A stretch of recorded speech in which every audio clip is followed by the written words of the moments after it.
I want to make it one thing very clear.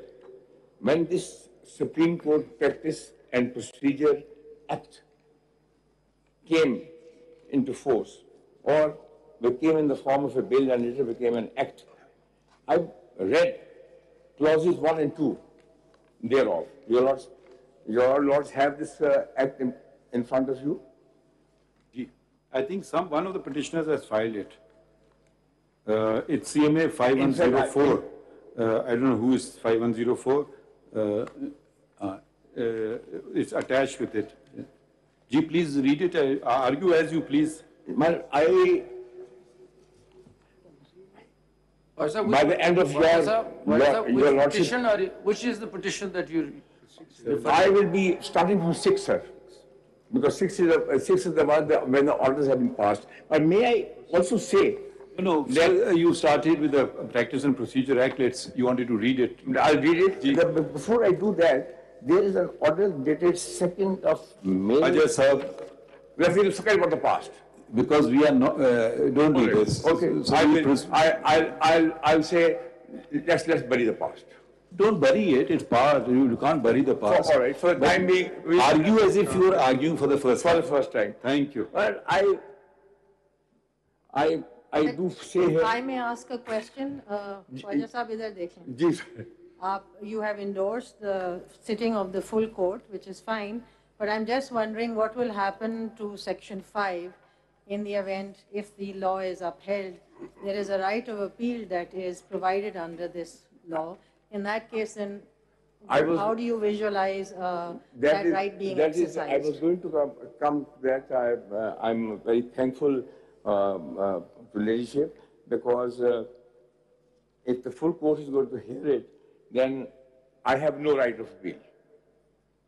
But in the event, since we are hearing the vagaries of this law, what will happen to this right if a full court is now going to proceed with the matter? In fact, when I go through the law, there are so many things. वो अपनी जगह है ना जी. Let's just assume बहस हो जाएगी. Section 5 को फिर क्या होगा?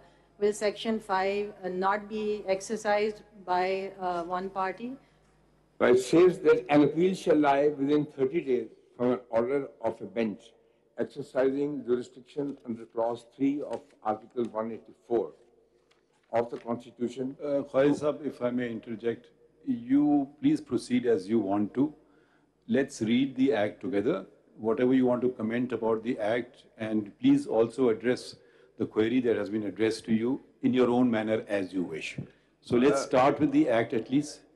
I would like to answer that when I'm going through this, because this is a... So let's start reading the Act. You want to read the Act or you don't want to read the Act? I will read the Act now. I'll start with Section 1. But first of all, let me say this one.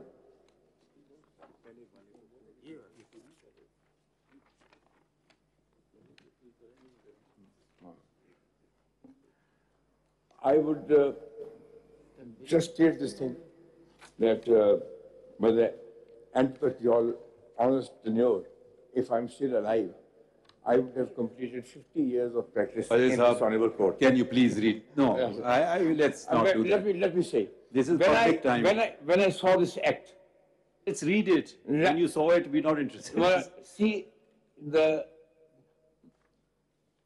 Section 2 thereof. Please read the whole Act. I read it, sir. Whereas Article 191, I'm reading the preamble, 191 of the Constitution provides that subject to the Constitution and law, the Supreme Court may make rules regulating the practice and procedure of the Supreme Court. Now, at present, there are the 1980 rules which govern the procedure here in the Supreme Court. Before that, there were the 1956 rules. The 1980 rules were on account of a judgment which came in 1979. Ajay Sahab, please focus. Okay, I'm focusing myself. We know the 1980 rules. Background. No, please don't. We don't. The country expects 57,000 cases to be decided. We would love to hear you, but let's focus on your petition. Now you have started reading, you started giving the history of 1980 rules. We know that. If he'll ask a question, please answer that, but proceed with your arguments. I I have said about this 1980 rule for the simple reason that if I read now section 2, it says... Please continue, don't jump to section 2. All right. And whereas Article 10A is of the Constitution, mandated right to fair trial and due process. Article 4 of the Constitution guarantees treatment in accordance with law. Article 25 of the Constitution prohibits discriminatory treatment, and right of appeal is a universal fundamental principle of jurisprudence, and Islam guarantees right of appeal. Therefore, pursuant of Article 175(2), read with Article 191 of the Constitution, this law is being enacted. The court will see that there is no mention of item 55 of the federal legislative list as far as this preamble is concerned. It is silent, because that is the basic, what can the parliament do? Parliament is not omnipotent. It has to go according to certain constitutional limitations. That principle of old principle that the parliament is supreme means that they are omnipotent, led by Dicey and influenced by Blackstone and Co. So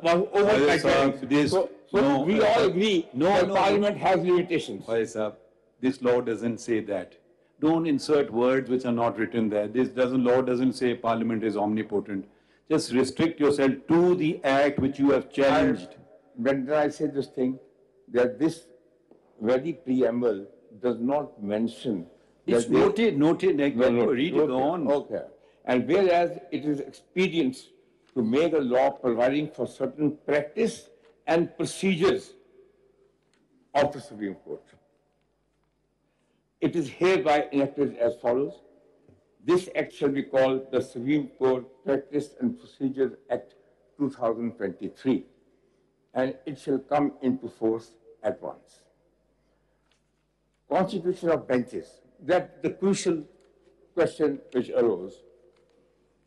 Every cause, appeal or matter before the Supreme Court shall be heard and disposed of by a bench constituted by the committee comprising the Chief Justice of Pakistan and two next most senior judges in order of seniority. Now, the 1980 rules, Order 11, read in this manner.